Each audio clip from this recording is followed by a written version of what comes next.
One of the things I find interesting about Pax Dei as I continue to follow it, and especially as I built the community wiki project recently, is that the team is fairly small by AAA MMO standards. They currently sit around 75 employees, which is small compared to most non-indie AAA MMO projects. Ashes of Creation is maybe somewhere around 150, but we definitely don't have exact numbers on that one. ZeniMax has over 200 for their upcoming MMO. ArenaNet had around 220 during the Path of Fire expansion development. Historically, it was possible to launch an MMO with a small team. However, standards have changed in the genre in terms of the quality needed at launch. As an example, WoW was mostly developed by a team of 40 people, which doubled in size right before launch.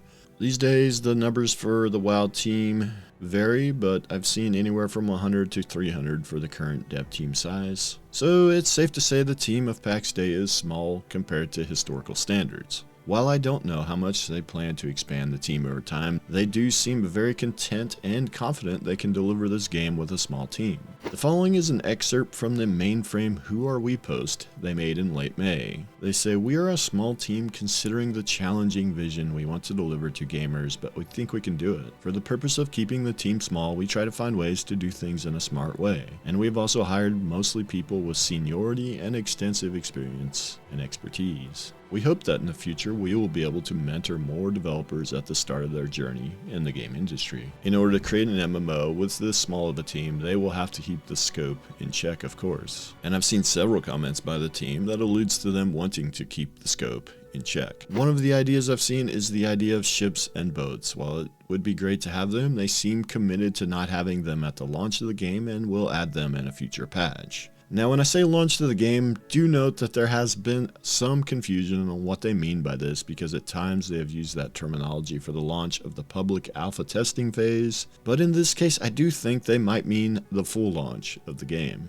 This next one is slightly disappointing to me as a PvP fan, but it is also one that I am okay with as long as the rest of the game is polished, since they are focusing on getting a highly polished core game out the door first, which is smart in my opinion. From the building FAQ, they say that you cannot build outside the Heartlands, which means that PvP rating of buildings is not possible. They do want to add it eventually, but not at launch. They're also focused on getting the PC version working well before they work on other versions like the console version. No questing or vendoring NPCs also reduces the scope considerably. They are focused on one region of the world at launch, Gallia. The rest of the regions will be added post-launch. They're committed to having a core stable of weapons and gear, and will add more to this after launch. And I'm sure there are many more instances, some of them internally, of the team being conscious of controlling the scope for this project with their small team size. And while this team is small, they are highly experienced. Many of them have over 20 years of experience, which if you go check out the wiki and check out the mainframe page, I have started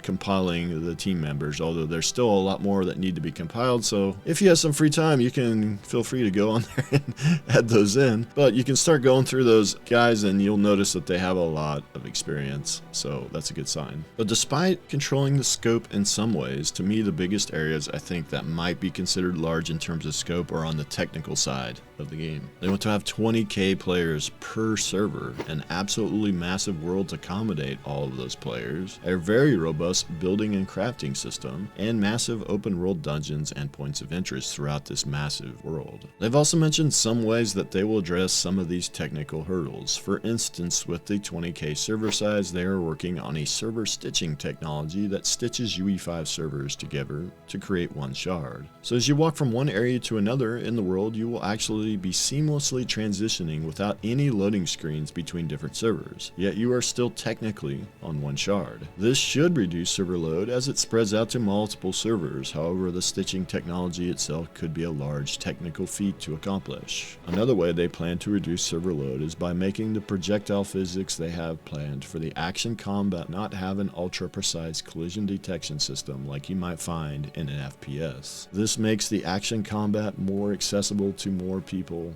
as well as an added benefit. And on the massive world part, they have mentioned using a semi-procedural approach to building the world. In this, the human makes the interesting decisions and the computer essentially fills in all the details. And from the results we have seen in the gameplay demos, this technology seems to be working very well, as the world looks incredible to me. All in all, I think this team, with the incredible amount of experience they have and with controlling the scope, can deliver a great product. And that's all I have for this video. Thanks for watching all the way to the end, and I'll see you guys in the next video.